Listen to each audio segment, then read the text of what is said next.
I actually want to speak a little bit about something that probably nobody else will, and that's Dr. Jannetta and children. So after he finished his chief neurosurgery year at UCLA, he came the following fall to the LSU Medical Center. That would have been the academic year 77, 78. And he went from being chief resident to being chief of neurosurgery at the medical center, the new department. You know how charismatic he was in his 40s, 50s, 60s, 70s. Imagine what that man was like when he was 35. It was awesome. His lectures were inspiring, but it was evident even then that his passion was in adult neurosurgery and not in pediatrics. And Diane told me last night that the reason he never had an interest in pediatric neurosurgery was because of the grief of the conditions, the patients that we see. But for many years, I kept his lectures in hydrocephalus and craniosynostosis. The lecture on hydrocephalus was on the top half of one page of notes, and craniosynostosis was the bottom half, and that was it for pediatric neurosurgery. But he was so charismatic, and although I had intended to go into hematology oncology, I figured, wow, this is something to look into. So I decided to take a 6-week elective as a senior medical student with him in neurosurgery. And as a senior then, he had brought in Dr. David Klein to be his associate.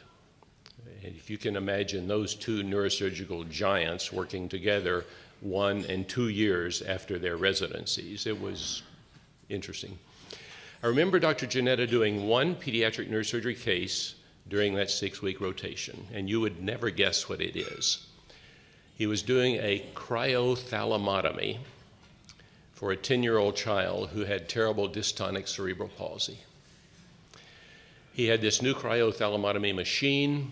He put the probe down into the thalamus, turned on the machine expecting it to go to extremely low temperatures, and in fact it heated higher and higher, and he pulled out the probe, and that probably was the last cryothalamotomy he attempted, and he then went into MVDs. But it was a phenomenal experience, and that 6-week rotation was his first major contribution to my life, introducing me to neurosurgery and leading me to become one. So 5 years later, I was finishing 3 years as a clinical associate at the NIH and needed to finish a neurosurgery residency. I'll never forget the day of interviews with him, with Dr. Selker, and with Dr. Maroon. At the end of Dr. Maroon's lecture, he looked at me and he said, "Leland, I think Dr. Jannetta's star is rising." Truer words couldn't have been spoken, could they? So he offered me a position in the residency, and that was his second great contribution to my life. It was such an extraordinary residency with him as the head and with people like Paul Nelson and Dade and Steve Haynes and Shaker and so on as resident colleagues. A phenomenal experience, partly for that reason and partly because of the rotations at Children's Hospital. After 6 months there, I knew that's where my heart was and where I wanted my career to be. After finishing the residency and doing 2 years of purgatory in another institution, Dr. Jannetta asked me to come back and be on the faculty, and then after a few years to lead the pediatric neurosurgery division. And that was his third major contribution to my life, that opportunity. And as others of you have said before, his administrative theology was get good people and let them do their things. And so he let me develop intrathecal baclofen for all kinds of movement disorders.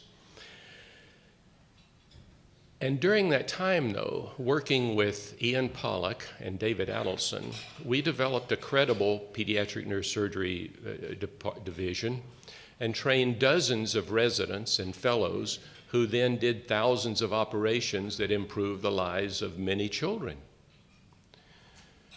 His fourth major contribution to my life came one afternoon. I'll never forget, it was a phone call. It was from a representative of the company Tima, the publisher. And they said, Dr. Albright, we called Dr. Jannetta and told him we think there's a need for a good new textbook of pediatric neurosurgery. And he said, well, why don't you call Dr. Albright? And so they did. And that, of course, led, with the collaboration of Ian and Dave Adelson, to the publication of Principles and Practice of Pediatric Neurosurgery, now in its 3rd edition, and it's used around the United States and around the world, actually. So it seemed, as I thought about this, that it's sort of paradoxical that Dr. Jannetta had a preference for adult neurosurgery, and yet his contributions to my life and the life of Ian and Dave Adelson and Elizabeth Tyler Cabarra have enabled us to improve the care and the lives of tens of thousands of children. I think Dr. Jannetta would approve of that. And so I join with all of you in thanking God for the life of that remarkable man. Thank you.